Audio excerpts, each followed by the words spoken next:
पाकिस्तान के javelin star और Olympic gold medalist Arshad Nadeem India में अगले महीने होने वाले नीरज चोपड़ा क्लासिक टूर्नामेंट में शिरकत नहीं करेंगे। सोशल मीडिया पर अरशद नदीम को इंडिया आने की दावत पर बहुत तनाज़ा हुआ, जिसका हम जिक्र करेंगे।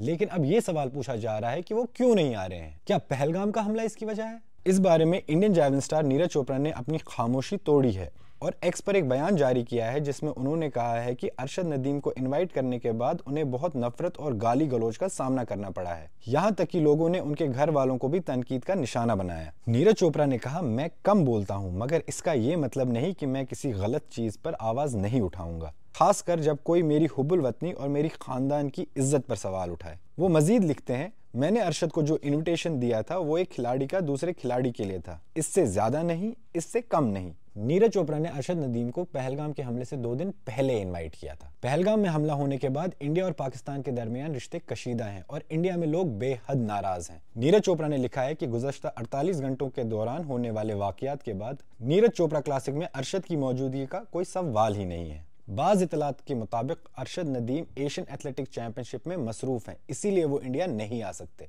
एक्सपर्ट्स कहते हैं कि इंडिया और पाकिस्तान दोनों जगह अरशद नदीम और नीरज चोपड़ा के खेल और दोस्ती के चाहने वालों की कमी नहीं है, लेकिन हालात के पेश नज़र शायद उनके चाहने वाले उन्हें नीरज चोपड़ा क्लासिक टूर्नामेंट में एक साथ नहीं देख पाएंगे।